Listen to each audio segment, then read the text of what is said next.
শাস্ত্রীয় সঙ্গীত জগতের শিল্পী ওস্তাদ রশিদ খানজির আত্মার শান্তি কামনা করে আজকে আমি আমার ব্লগটা শুরু করছি।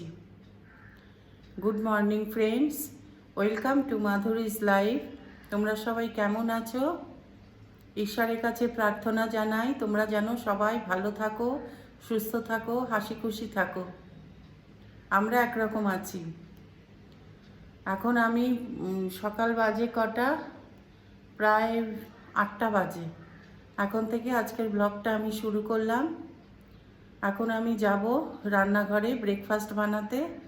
তারপর কি রান্না করব তোমাদের দেখাচ্ছি। আজকের বাজার করেছে দেখো, মটরশুঁটি এনেছে, গাজর, বেগুন, আর শিম এনেছে। শিম আনতে বলেছিলাম, শিম ভাতে খাবো। উচ্ছে এনেছে, পেঁয়াজ, বাঁধাকপি এই এনেছে। আজকে বাঁধাকপি, পেঁয়াজ কলিগুলো আগে, বাঁধাকপিটা এখন আজকে করে নেব।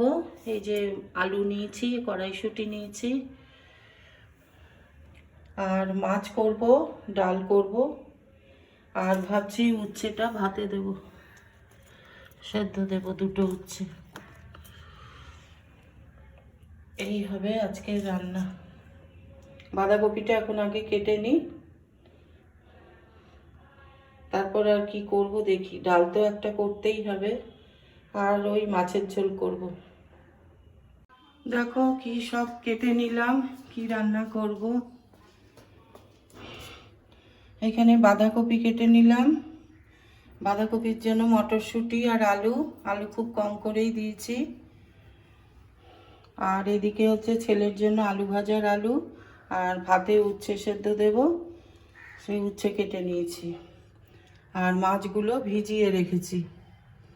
কালকে আমাদের খিচুড়ি হয়েছিল, খিচুড়ির সঙ্গে ডিম ভাজা করেছিলাম। ডিম ভাজা, বেগুন ভাজা, আলু ভাজা এইসব। মাছটা আর খরচা হয়নি, আজকে আবার মাছের ঝোল করব।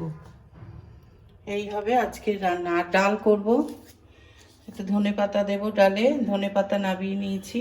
মাছেও দেব, ডালেও দেব। এই হবে আজকের রান্না। তো চলো রান্নাটা শুরু করি। এটাই দেখো, বাঁধাকপিটা বসিয়ে দিয়েছি, একটা সিটি দিলে নামিয়ে নেব। আর এখানে ছেলের আলু ভাজাটা করছি, একটু জিরে ফোড়ন আর একটা কাঁচা লঙ্কা দিয়ে, একটু সামান্য নুন হলুদ দিয়ে ভাজছি। আর এদিকে বাঁধাকপির আলুটা সেদ্ধ বসিয়েছি। গ্যাস মনে হয় না, গ্যাস ঠিকই আছে।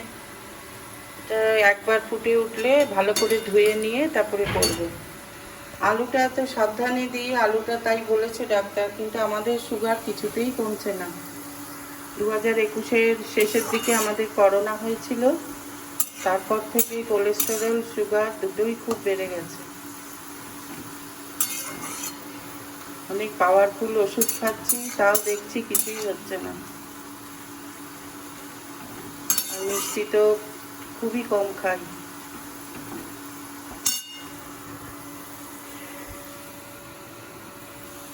এটা হয়ে গেলে নামিয়ে তার বাঁধাকপির আলুটা ভেজে নেব। তারপরে মাছটা ধুয়ে পরিষ্কার করে মাছের ঝোলটা করব। এর মধ্যে তেজপাতা, গরম মশলা, শুকনো লঙ্কা, জিরে ফোড়ন দিয়ে আলুটা ভেজে নিচ্ছি আগে। আর অল্প একটু আদাও ফোড়নে দিয়েছি। আবার নামানোর আগে বাঁধাকপিটা দিয়ে আবার একটু আদা দেব।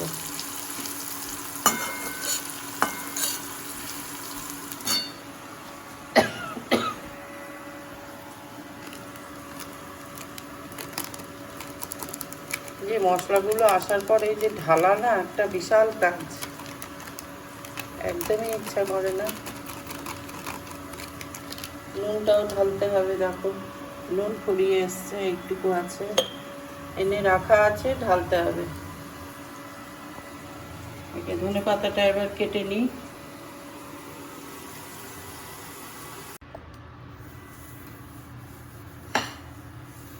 এই পেঁপেটা এবার কাটতে হবে। আর এখানে দেখো 525 টাকা রেখেছি, আজ অ্যামাজন থেকে একটা আসবে প্রোডাক্ট, এই টাকাটা বার করে রেখেছি।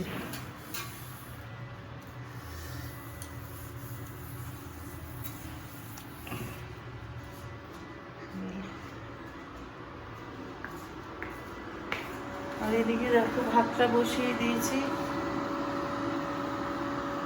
বাঁধাকপিটা এবার প্রেসার কুকার থেকে বার করতে হবে।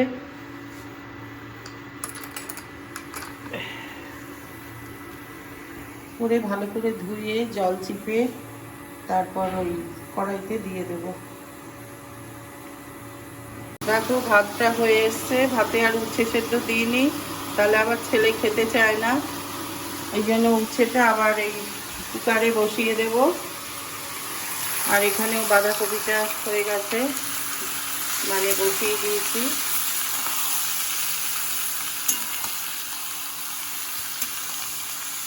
আর একটু আদাও দিয়ে দিয়েছি।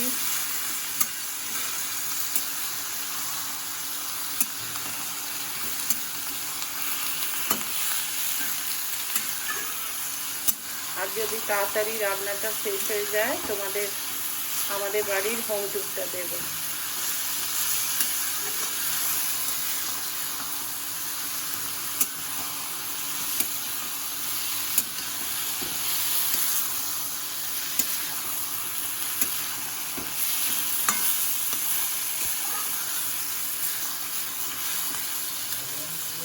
একটু চিনি দেবো এবার, আর 1 চামচ ঘি দেব।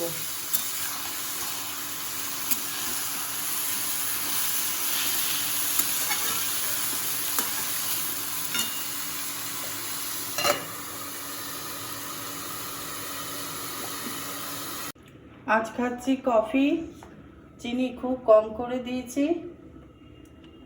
দেখো ওই চিনির জন্যই কফি খাওয়া হয় না, খুব অল্প করে চিনি দিয়ে কফি করেছি। আর আমার রান্নাও সব হয়ে গেছে। এখানে দেখো উচ্ছে সেদ্ধ রাখা, ছেলের আলু ভাজা, এখানে হলো বাঁধাকপির তরকারি। মাছের মাথা দিয়ে করতে পারতাম, রুই মাছের মাথাটাও ছিল, কিন্তু হাজব্যান্ড বললো নিরামিষ করো, তাই জন্য এইভাবে করলাম, কড়াইশুঁটি আর আলু দিয়ে। আর এইদিকে হচ্ছে ডাল হয়ে গেছে, ধনেপাতা দিয়ে করেছি। আর এইদিকে দেখো মাছটাও হয়ে গেছে, মাছে আলু দিয়েছি, আলু পেঁয়াজ দিয়ে করেছি, একটু পেঁয়াজ কলি দিয়েছি আর একটু ধনেপাতা দিয়েছি নামানোর আগে। রান্না হয়ে গেল, এবার কফিটা খাবো, তারপর তোমাদের হোম ট্যুর দেব। রান্নাঘরটা আগে মুছে নেব পরিষ্কার করে।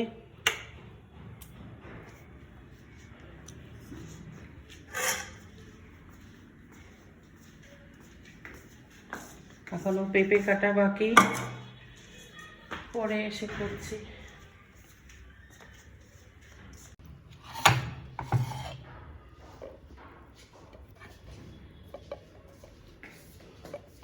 হ্যাঁ না ধরো, কফিটা খেয়ে নিই, তারপর আবার তোমাদের কাছে আসছি। চলো বাইরে যাই, আগের দিন যে পাথর বসাচ্ছিল সেই জায়গাটা দেখাই। এই দেখো, এই চৌকাঠটাও ছিল না,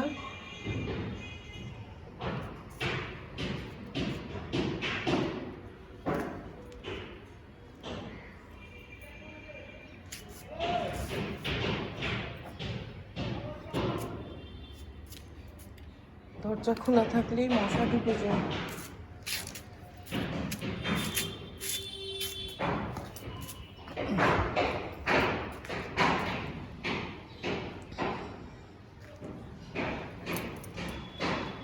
এই দেখো, এই সিঁড়ি দুটো কালকে হয়েছে, মানে সিঁড়ি দুটো করা ছিল, মার্বেলটা বসানো ছিল না, এই দুটো বসানো হলো, আর চৌকাঠটা করা হলো।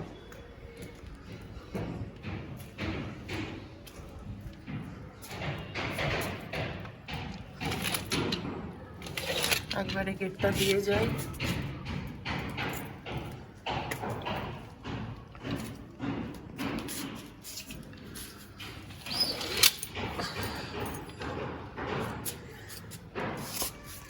আবার লাগে না কেন?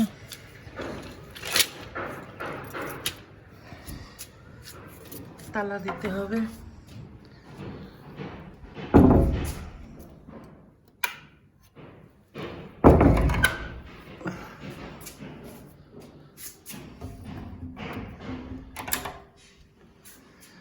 এইদিকে দেখো জুতোর র্যাক, এর মধ্যে আমাদের জুতো থাকে। এই পাশে একটা জানলা আছে।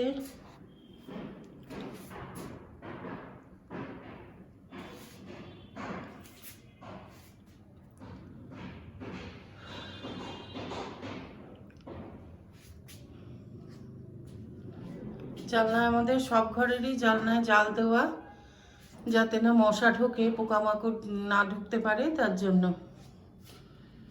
আর আমরা এই একতলাটা পুরোটাই ড্রয়িং রুম করেছি, কারণ 3জন মাত্র প্রাণী আমরা, এত জায়গা কোন কাজে লাগবে, তাই পুরোটাই এখানে ড্রয়িং রুম বানিয়েছি।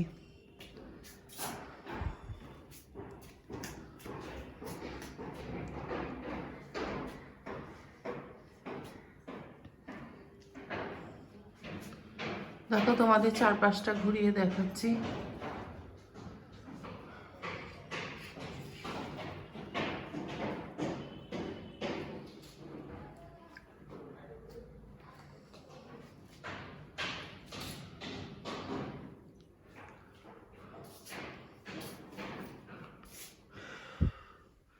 এই শোকেসটা আবার মুছতে হলো মার্বেলের কাজ হবার পর, তাও দেখো ধুলো পড়ে গেছে আবার।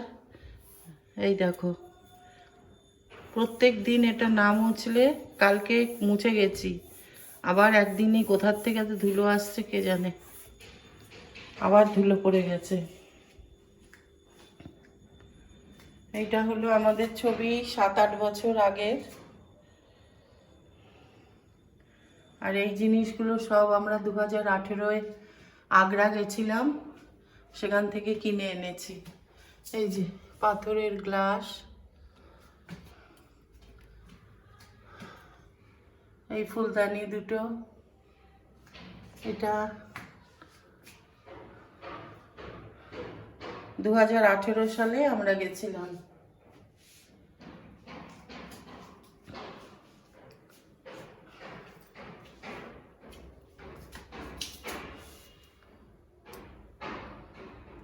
ওই যে আমাদের বিয়ের পরের ছবি, 30 বছর আগের ছবি, আমার ছেলের ছবি, এই আর কি।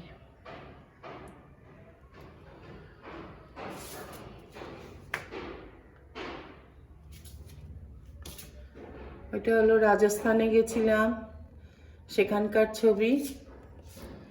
আর এইদিকে হচ্ছে আমার দিদির মেয়ে আর আমার ছেলে।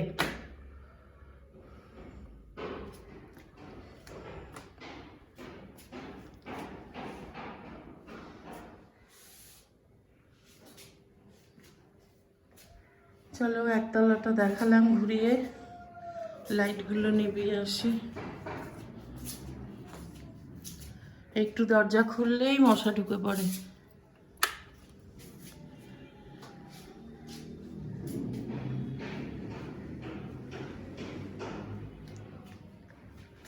এইদিকে হচ্ছে একটা টয়লেট আছে, এই যে, আর এদিকে একটা বেসিন আছে। এই লাইটটাও নিভিয়ে দিই।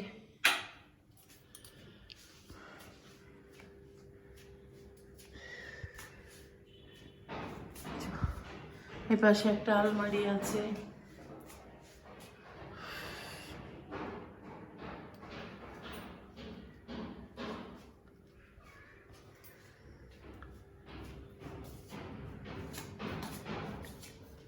এবার দোতলায় উঠি।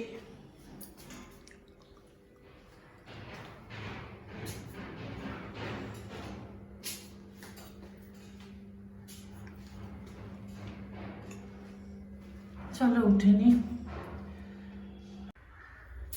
দোতলায় উঠে দেখো, এখানটা তো দেখো তোমরা রোজই প্রায়।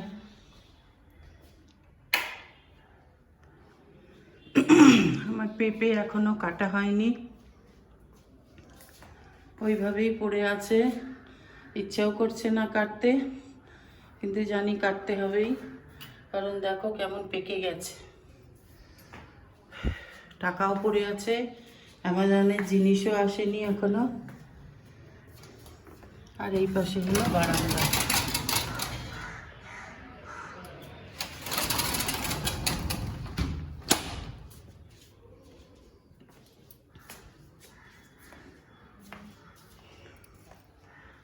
এইদিকে একটা ঘর,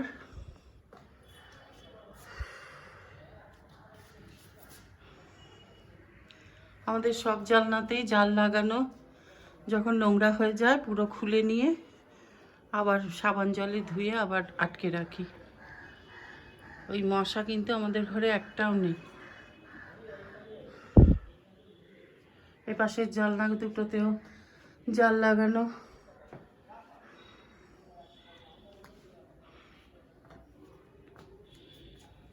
এবার চলো ওপাশে, এই ঘরটা বড় ঘর আর ওপাশের ঘরটা ছোট ঘর।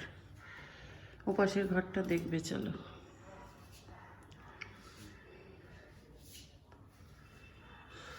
এই পাশে রান্নাঘর।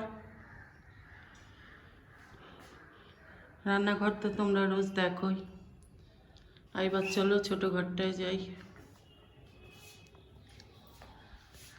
এই পাশে একটা ঘর, এটা ছোট ঘর।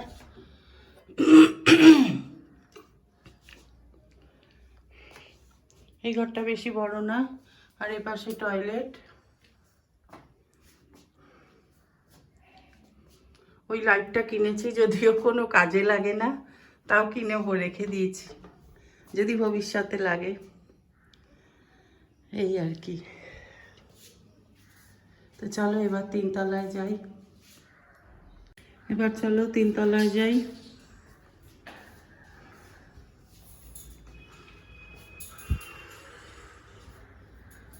তিনতলায় আমার ঠাকুর ঘর আছে।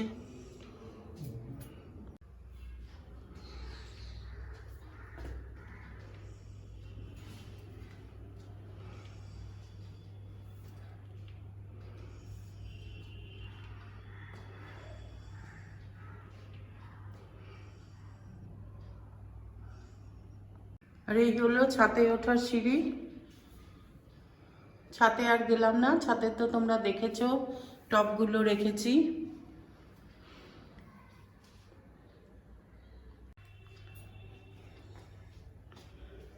এইখানে হচ্ছে টয়লেট, আর এই পাশে ছেলের ঘর।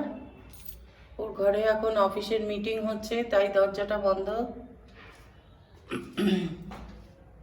আর এইদিকে হলো ঠাকুর ঘর। আর আমাদের ওই পাশে তিনতলার বারান্দাটা, ওটা আর খুলিনি, ঠান্ডা বলে আর খুলছি না, সব আবার সব দিতে হয়। এই হলো।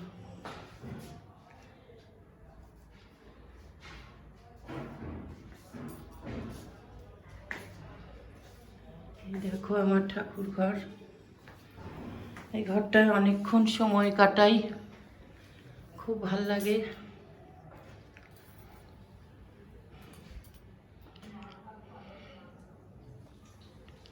চলো তোমাদের সঙ্গে একটু কথা বলি। ওস্তাদ রশিদ খানের আত্মার প্রতি আমি অনেক শ্রদ্ধা জানালাম। কালকের খবরটা শোনার পর থেকে খুবই খারাপ লাগছিল। কাগজ পড়ে জানলাম যে ওনার প্রোস্টেট ক্যান্সার হয়েছিল, কে মাত্র 55 বছরেই চলে যেতে হলো।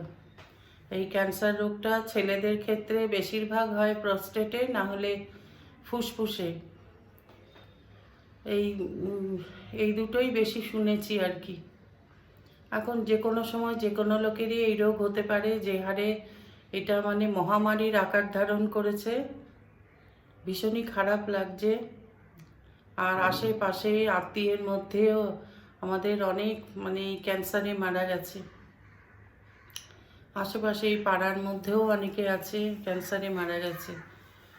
কি করা যাবে আর, যখনই যারটা শুনি ভীষণ মানে একটা আঘাত লাগে যে দেখো কত কষ্ট করে মানুষ সারাটা জীবন কত কষ্ট করে, শেষ মুহূর্তেও তার নিস্তার নেই, তাকে এই শক্ত অসুখে ভুগে। আর ওনার তো মাত্র 55 বছর বয়স, তাও চলে যেতে হলো। যাক, আর কি করা যাবে। মনে হয় এত গাড়ি, তার দূষণ, গাড়ি তো এখন প্রচুর বেড়ে গেছে।